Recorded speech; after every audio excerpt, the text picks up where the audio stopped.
Hello and welcome. हम लोग एक बुक देख रहे हैं and the name of book is Indian economic development. NCERT चाहे क्लास 11th की अभी तक बात कर लें आप, या फिर अभी सिलेबस हाल ही में चेंज किया सीबीएसई में, that is another thing. But हम लोग बुक देख रहे हैं T R Jain and V K Ohri साहब की बुक। ये बुक एनसीईआरटी की जो बुक होती है उस पर बेस्ड है। This book is more structure, काफ़ी अच्छे से स्ट्रक्चर की गई है, काफ़ी अच्छे से इसमें पॉइंट वाइज डिस्कशन है। और इसका हम इंट्रोडक्शन देख चुके हैं, जिसमें हम लोगों ने इस किताब का एक सर्वे किया था जो चैप्टर फर्स्ट है उसके बारे में इंपॉर्टेंट चीज़ें हम लोगों ने डिस्कस की थी। अभी जो इसका पहला पॉइंट है, जैसे इस पहले चैप्टर में आपको 8 ऐसे जो सब सेक्शंस डिवाइड किए गए हैं। इस चैप्टर को 8 सब सेक्शन में डिवाइड किया गया है। तो उसका जो पहला सब सेक्शन है that talks about colonial exploitation of economy, और उसके फिर सब सेक्शन दिए गए हैं agriculture, industry and international trade. Exploitation की बातें इस पहले सेक्शन में दी गई हैं। किस प्रकार से हम लोगों ने इससे पहले भी देखा था कि ब्रिटिशर्स लगभग 1760 तक पूरी तरह से क्या कर लेते हैं, खुद को कंसोलिडेट कर लेते हैं, और 1947 तक भारत का एक्सप्लॉयटेशन होता है, हमारी मदरलैंड का एक्सप्लॉयटेशन होता है, हमारे रिसोर्सेस को यूरोपियन मार्केट में सेंड किया जाता है। और जब ब्रिटिश हमारे देश में आते हैं तो 23% कंट्रीब्यूशन होता है हमारा पूरे वर्ल्ड की जीडीपी में, लेकिन वो जब छोड़ के जाते हैं तो इट इज़ मेयरली अबाउट 3%। तो ये 23% से जर्नी 3% पर क्यों आ जाती है, इतना ज़्यादा डिक्लाइन कैसे होता है, इसी को कहते हैं एक्सप्लॉयटेशन। हिंदी में इसके लिए एक शब्द होता है शोषण। तो अंग्रेज़ों ने हमारा शोषण कैसे किया, हमारे रिसोर्सेज का, हमारे संसाधनों का दोहन कैसे किया, और इसका फ़ायदा हमें ही नहीं मिला। We Indians were left behind, हमें ही छोड़ दिया गया, हम मेन स्ट्रीम में नहीं गए। हमारे देश में आज भी गरीबी है, और इसका बहुत बड़ा मेजर रोल है कि ब्रिटिशर्स ने, उनकी पॉलिसीज़ ने, उनके डिस्क्रिमिनेशन ने हमारी कमर तोड़ दी थी। तो पहला जो टॉपिक है, जो पहला सेक्शन है कॉलोनियल एक्सप्लॉयटेशन, और इसके अंतर्गत हमें पढ़ना है कि हमारी एग्रीकल्चर को कैसे एक्सप्लॉइट किया, इंडस्ट्रियल सेक्टर जो हमारा देश में इतनी बेहतरीन जो है हैंडीक्राफ्ट थी, उसको कैसे डिके किया, उसका कैसे डिके हो गया हमारी हैंडीक्राफ्ट इंडस्ट्री का, हमारे मसलिन का, डेका, उस समय डेका इंडिया का पार्ट होता था, भारत में के मसाले फेमस थे। तो इन सब चीज़ों की इंडस्ट्रीज़ को, और उसके बाद में कैश क्रॉप के बारे में भी पढ़ेंगे हम लोग जब एग्रीकल्चर के बारे में पढ़ेंगे, और इंटरनेशनल ट्रेड के बारे में फाइनली पढ़ेंगे कि किस प्रकार से उनकी tariff policies, import and export को में क्या फ्री करना, कहाँ पर टैक्स लगाना, ये सारी चीज़ें मैटर करती हैं जब भी आप इस सेक्शन को पढ़ें तब। अब हम लोग वन बाय वन पढ़ते हैं एग्रीकल्चर के बारे में। देखो, अभी मैं पहले आपको ये बता दे रहा हूँ कि आगे भी हमें ये तीनों टॉपिक डिटेल में देखने हैं, लेकिन जो पहला सब सेक्शन है वो इकोनॉमी के बारे में बात कर रहा है। और इकोनॉमी के ये 3 बहुत महत्वपूर्ण एलिमेंट होते हैं, agriculture, industry and international trade. तो जब आप बुक को खोलेंगे, जब उसमें पहला सेक्शन है तो उसमें एक ही पेज में तीनों को समाप्त कर दिया गया, थोड़ा थोड़ा लेकर के, लेकिन बाद में इन्हीं सेक्शंस को एलोबरेट भी किया गया है। जैसे आप यहाँ पर देखें तो एग्रीकल्चर को हम अगेन देखेंगे, इसके 7 कैरेक्टरिस्टिक्स आगे फिर से देखेंगे, उसके बाद में अगेन हम लोग फिर यहाँ से इंडस्ट्री को डिटेल में देखेंगे आगे, और इसी तरह से फॉरेन ट्रेड को भी देखेंगे आगे। बट अभी फॉर द सेक ऑफ इसलिए कि मैं आपको बुक वाइज पढ़ा रहा हूँ, तो बुक के थ्रू चलता हूँ। मेरी आदत है जब मैं कोई बुक पढ़ाता हूँ, और मैं बुक ही पढ़ाता हूँ, मुझे अच्छा लगता है किताब को पेज वाइज पेज पढ़ाना, सब चीज़ों को एक्सप्लेन करते हुए चलना। तो एग्रीकल्चर के बारे में आप देखो कि जो ये बुक है वो बात करती है कि जो हमारे 1947 में जो हमारी एग्रीकल्चर का स्ट्रक्चर था वो बहुत बुरा इसलिए था बिकॉज ऑफ जमींदारी सिस्टम। अब जमींदारी सिस्टम का मतलब यही होता है कि सामने आप देखोगे TR. Jain and V K Ohri में साइड में जमींदारी के बारे में भी लिखा गया कि जमींदार कौन होते थे। जमींदार बेसिकली मिडिल मैन हुआ करते थे। कौन होते थे? मिडिल मैन हुआ करते थे। और ये मिडिल मैन किसके बीच में होते थे? इधर कलेक्टर हुआ करता था, इधर टिलर हुआ करता था ना। टिलर मतलब जो जमीन पर काम करता है, टिलर ऑफ द सॉइल। और ये कौन होता था, इधर रेवेन्यू कलेक्टर हुआ करता था। तो इनके बीच की जो कड़ी थी वो क्या होता था, एक मिडिल मैन होता था, वही जमींदार कहता था। लेकिन धीरे धीरे क्या होता गया, अब मैं आपको हिस्ट्री में नहीं ले जाना चाहता हूँ, अदरवाइज बहुत टाइम हो जाएगा। एक परमानेंट सेटलमेंट के बारे में आपने पढ़े होंगे, हिंदी में उसे अस्थायी बंदोबस्त कहते हैं। परमानेंट सेटलमेंट लॉर्ड कॉर्नवालिस के समय आया था और इसमें कई सारे क्वेश्चन भी पूछे जाते हैं। तो परमानेंट सेटलमेंट पर क्वेश्चन पूछे जाते हैं। तो उसके बाद में आप देखोगे कि जमींदार धीरे धीरे ये जमीन का ऑनर बनता गया, और जमींदार जब जमीन का ऑनर बन गया with the passage of time, कई सारी पॉलिसीज थी, जैसे एक रैयतवाड़ी सिस्टम था, महालवाड़ी सिस्टम था, मालगुजारी सिस्टम हुआ करता था मराठा के समय। हम लोग हिस्ट्री में देखे हैं इसको और देखेंगे भी, विपिन चंदा करते हुए देखा था हम लोगों ने रैयतवाड़ी, महालवाड़ी। और तालुकदारी सिस्टम था, जब हम लोग 1857 का रिवोल्ट देखे थे तो वहाँ पर हम लोगों ने देखा था कि तालुकदार कैसे रिवोल्ट करते हैं, उनका क्या कंट्रीब्यूशन रहता है, वो भी नाखुश रहते हैं। तो ये सारी चीज़ें हम लोग देखे हैं। बट यहाँ पर पहला सबसे इम्पॉर्टेंट एस्पेक्ट आपको जमींदारी सिस्टम को ये देखना है कि जमींदारी सिस्टम में जब जमींदार ऑनर बन जाता है ज़मीन का, तो वो क्या करता है, वो चाहता है अपने प्रॉफिट के मैक्सिमाइजेशन के बारे में सोचने लगता है, और दैट इज़ वाई जो रेंट रहता है, जो टैक्स रहता है, वो इंक्रीज हो जाता है। तो पहला पॉइंट आपको ये ध्यान में रखना है कि जो जब उसका प्रॉफिट मैक्सिमाइजेशन हो जाता है, तो इस प्रॉफिट से वो लग्जरियस लाइफ जीने लगता है। कैसी लाइफ, लग्जरियस लाइफ जीने लगता है। वो शहरों में जाकर रहने लगता है, सिटी में जाकर रहने लगता है, उसे गांव से कोई मतलब नहीं होता है, बस वो गांव में आता है और टैक्स वसूलता है और शहर में चला जाता है। यानी जो हमारे देश की मिट्टी थी, जो सॉइल थी, उस पर ध्यान नहीं दिया जाता, और सॉइल क्या हो जाती है, डिग्रेड हो जाती है, ज़मीन क्या हो जाती है, खराब हो जाती है। इसलिए हमारी एग्रीकल्चर क्या हो जाती है, एग्रीकल्चर की स्थिति बहुत बुरी हो जाती है। और ये जमींदार फिर जाके ब्रिटिश ऑफिसर्स को पैसा देता था, क्योंकि देता था, और ब्रिटिश ऑफिसर्स को कहाँ देना है, यही पैसा इंग्लैंड भेजना है। ठीक है, इंग्लैंड में भेजना है, आर्मी पर एक्सपेंसेस करने हैं। होम चार्जेस शब्द हम लोगों ने इससे पहले देखा था, होम चार्जेस के नाम पर पैसे खर्च करने हैं। ओवरऑल ये पैसा कहाँ जाता था, इंग्लैंड में जाता था। तो आप देखो ये पूरा का पूरा एक विशियस सर्किल है, और हमारी एग्रीकल्चर का इस तरह से एक्सप्लॉयटेशन होता है। दूसरा सबसे इम्पॉर्टेंट पॉइंट आपको यही याद रखना है। देखो, अगर एग्रीकल्चर के बारे में यही पूछा जाए कि ब्रिटिश के समय हमारी एग्रीकल्चर को कैसे एक्सप्लॉइट किया गया, तो आप कुछ मत करो, सिर्फ जमींदार के बारे में लिख दो, और 2-3 पॉइंट और लिख देना कि रैयतवाड़ी सिस्टम अगर आपको याद आ रहा हो, महालवाड़ी सिस्टम याद आ रहा हो, इनकी कमियां क्या क्या थी वही लिखना है ना। एक्सप्लॉयटेशन की जब भी हम बात करेंगे तो क्या लिमिटेशंस पर बात करेंगे, कमियों पर बात करेंगे, क्या क्या लिमिटेशन थी इनकी।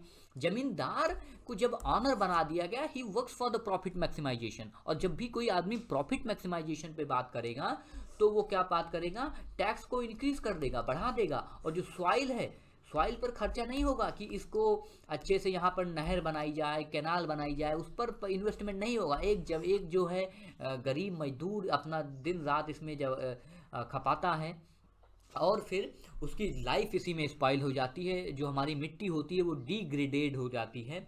लेकिन जो है जमींदार शहरों में ऐशो आराम की ज़िंदगी जी रहे होते हैं। दूसरा एक पॉइंट ऐसा होता है कि एग्रीकल्चर जो होता है with the passage of time, एक बहुत ही खूबसूरत टर्म आपको मिलेगा जिसको कहते हैं नॉन रिम्यूनरेटिव। ठीक है, अब इसकी मैं स्पेलिंग लिख ही देता हूँ। एग्रीकल्चर क्या बन गया था, नॉन रिम्यूनरेटिव।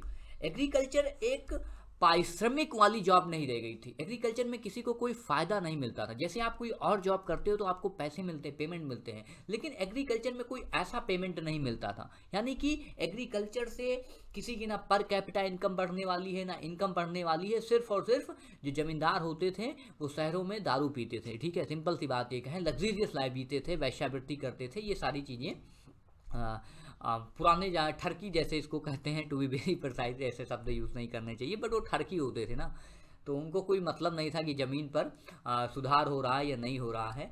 तो ये दूसरा पॉइंट हो गया। And second thing is subsistence agriculture हो गई थी। मतलब कोई किसी के पास ज़मीन है तो बस वो इतना सोचता था कि हमारे ज़मीन से इतनी पैदावार हो जाए कि जितने से हमारा पेट भर जाए, बस क्या भर जाए, पेट पूजा हो जाए, हमारे परिवार को भूख को खरीदना ना पड़े। सब्सिस्टेंस एग्रीकल्चर उसे कहते हैं। दूसरा एक शब्द होता है सरप्लस, तो सरप्लस नहीं था, एग्रीकल्चर की हालत क्या हो गई थी, सब्सिस्टेंस हो गई थी। तो ये भी शब्द आप याद रखेंगे। तीसरे जब भी हम बात करते हैं वो है कि अंग्रेजों के आने के बाद से इस दौरान में आप जरूर इस बात का जिक्र करें, वो है फेमिन्स का बात करें। आप फेमिन्स की बात अगर आप नहीं करते हैं, इसको हिंदी में भुखमरी कहते हैं, इस दौरान लगभग हर दूसरे साल पर फेमिन्स आते हैं, ठीक है। और 85 मिलियन लोगों की जान गई है भूखमरी से। भूखमरी से 85 लोग अब मर जाते हैं, मतलब उन्हें रोटी कपड़ा नहीं मिलता, इतनी बुरी स्थिति हो जाती है। आप जब पढ़ते हैं बंगाल का dual agri structure, dual government के बारे में हम लोगों ने पढ़ा था, जब वारेन हेस्टिंग्स की हिस्ट्री आप पढ़ते हैं तो वहाँ पर आप जब 1765 से लेकर के 1772 वाला टाइम पढ़ते हैं तो वहाँ पर आपको बीच में एक डेट मिलती है 1769 और 70s। ये समय इतना बड़ा बंगाल में फेमिन्स आया था कि लाखों की संख्या में लोग मारे थे। दूसरी तरफ एक टाइम मिलता है 1943 जब बंगाल में फिर से फेमिन्स आता है, और ये वही बंगाल है जो एक समय 60%, इतनी फर्टाइल लैंड है यहाँ।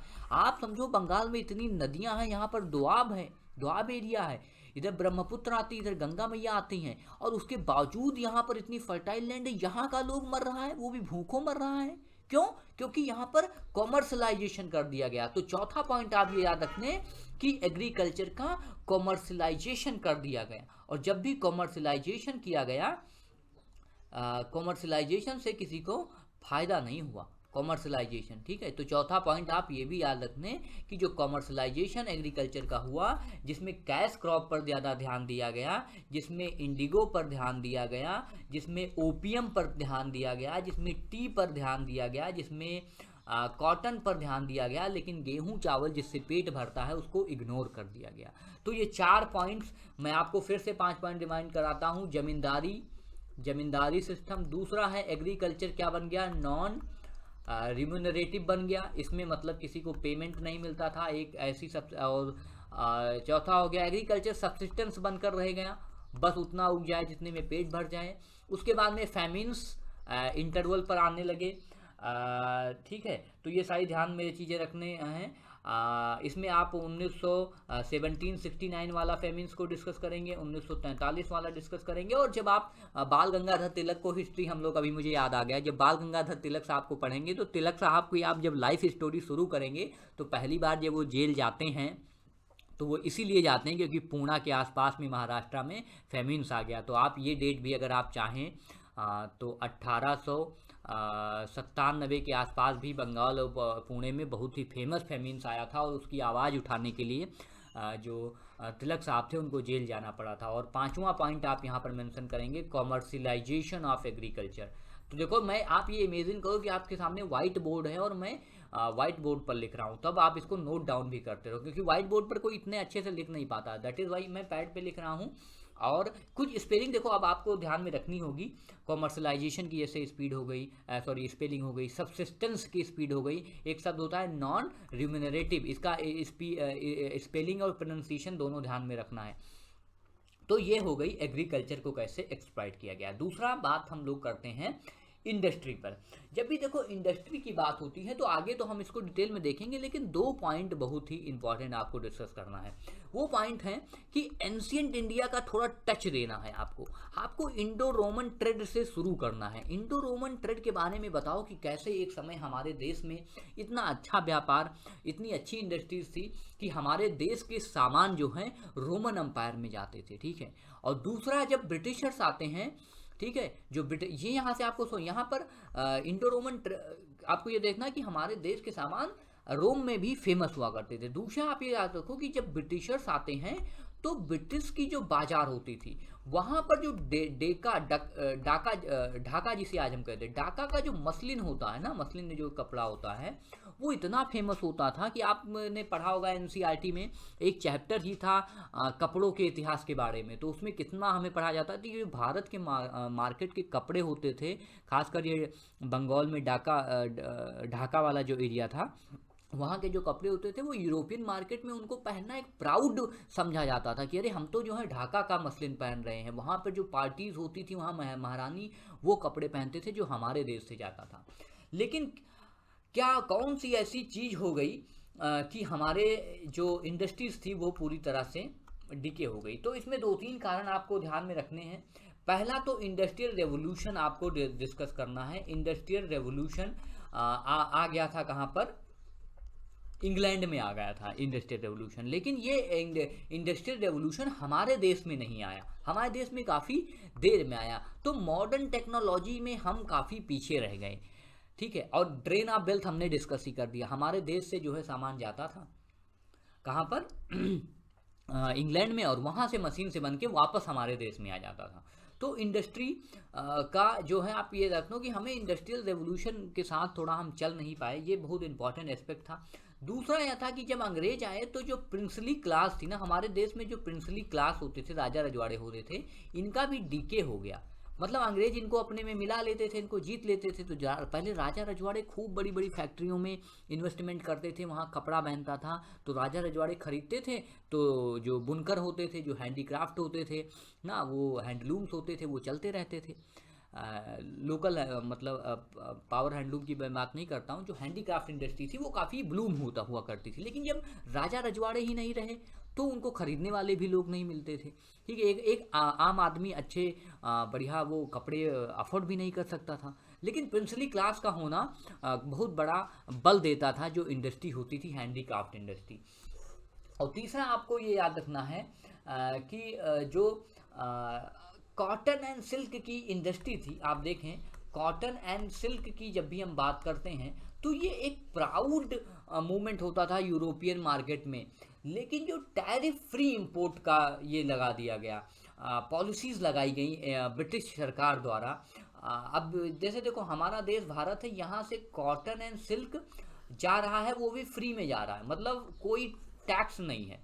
यानी हम यहाँ से क्या कर रहे हैं, एक्सपोर्ट कर रहे हैं, एक्सपोर्ट फ्री है, एक्सपोर्ट फ्री है। यहाँ से जाना, यहाँ यूरोप में गया, यहाँ पर इंडस्ट्रियल रेवोल्यूशन हुआ है, यहाँ पर तैयार हुआ सामान और वापस आ गया इंपोर्ट फ्री। मतलब इंपोर्ट ड्यूटी तो लगाओ यार कम से कम, इंपोर्ट फ्री वापस हमारे देश में आ गया। और यहाँ की मार्केट फिर से क्या भर गई, ब्रिटिश के कपड़ों से भर गई।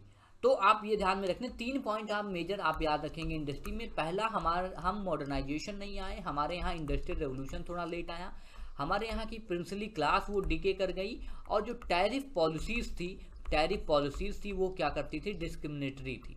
मतलब डिस्क्रिमिनेशन होता था कि इंपोर्ट फ्री हम लोग इंपोर्ट करते थे, वो भी फिनिश्ड गुड का। तो इंडियन मार्केट क्या बन गई, जो हमारा देश था वो एक मार्केट बन गया। कैसा मार्केट बन गया, import free market of finished good. फिर हमारे यहाँ से रॉ मटेरियल जाता था, ठीक है, कच्चा माल जाता था, वापस फिनिश होकर के कपड़ा बन करके हमारे देश में ही आ जाता था। तो ये चीज़ हो गई इंडस्ट्री के बारे में। दूसरा है इंटरनेशनल ट्रेड के बारे में। अगेन जब भी आप ट्रेड के बारे में बात करें तो एंशियंट इंडिया का टच जरूर रखें कि एक समय में हम गोल्डन बर्ड हुआ करते थे। इसलिए हुआ करते थे क्योंकि हमारे यहाँ व्यापार काफ़ी फला फूला हुआ करता था, ठीक है। बुलियनिज्म को आप डिस्कस करेंगे कि एक समय में हमारे देश में इतना ज़्यादा बुलियनिज्म हो गया था, ठीक है। बुलियनिज्म एक टर्म होता है, इसका मतलब होता है कि सोना चांदी हमारे देश में खूब आता था। और रोम का एक राजा था, वो तो रोम के हिस्टोरियन थे। इन चीज़ों को एंशिएंट इंडिया में आप पढ़े होंगे या पढ़ना कभी। वो रोम के राजा को समझाते हैं कि आप क्या कर रहे हैं, इंडिया के साथ व्यापार कम करिए वरना हमारे देश में सोना चांदी नहीं रहेंगे। तो वहाँ पे व्यापार बंद होता है और धीरे धीरे रोमन अम्पायर भी सेटल्ड हो जाता है। रोमन अम्पायर ख़त्म होता है और ब्रिटिश जो यूरोपियन हिस्ट्री होती है वो कहाँ चली जाती है, डार्क एज में चली जाती है। उसके बाद में यूरोपियन हिस्ट्री 11th या 12th सेंचुरी में फिर से आपको देखने को मिलती है। मतलब 500-600 साल यूरोपियन हिस्ट्री रोमन अम्पायर के बाद डार्क एज में रहती है, जहाँ पर कोई मतलब खास कुछ इतिहास है ही नहीं।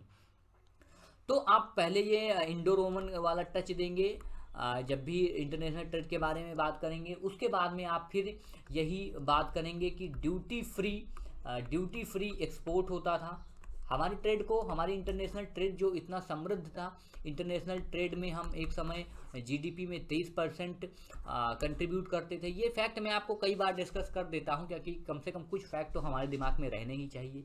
और वैसे ही ड्यूटी फ्री इंपोर्ट होता था, इंपोर्ट करते थे हम किसका, फिनिश्ड गुड का हम इंपोर्ट करते थे। और इसी का एक नतीजा था कि ओवरऑल हम क्या हो गए थे, एक टर्म बहुत अच्छा यूज होता है, स्टेगनेंट एंड बैकवर्ड। हमारी जो एग्रीकल्चर थी, हमारा जो इंडस्ट्रियल सेक्टर था, हमारा जो ट्रेड था, वो एक ठहर गया था ना, ठहराव आ गया, मतलब क्रीपिंग, कोई डेवलपमेंट ही नहीं हुआ, क्रीप करने लगा, रेंगने लगा, और हमारी जो अर्थव्यवस्था थी वो बैकवर्ड हो गई। तो ये हमने नट सेल में देखा है। अभी इतना बोलने के बाद भी this is a nutshell, discuss करेंगे हम आगे। यहाँ से देखेंगे एग्रीकल्चर को डिटेल में, इसके 7 कैरेक्टरिस्टिक्स देखेंगे और ये उसके कैरेक्टरिस्टिक्स हैं। फिर इंडस्ट्रियल सेक्टर्स को देखेंगे कैसे डिके हुआ है, फॉरेन ट्रेड को देखेंगे, मोनोपोली देखेंगे ब्रिटिश गवर्नमेंट की, ड्रेन ऑफ वेल्थ देखेंगे। ये सारी चीज़ें आगे भी देखना है, लेकिन ये हम सेक्टर वाइज देख रहे हैं, बुक को देख रहे हैं, तो इसलिए मैंने यहीं पर एक नट सेल में फिनिश किया है कि किसी को अगर पूरा नहीं देखना है तो इसको भी समझ सके वो कि कैसे कैसे एक्सप्लॉयटेशन हुआ है। और we are covering a book name as TR Jain and VK Ohri, Indian economic development. आप लोग अपना ख्याल रखें, स्टे सेफ।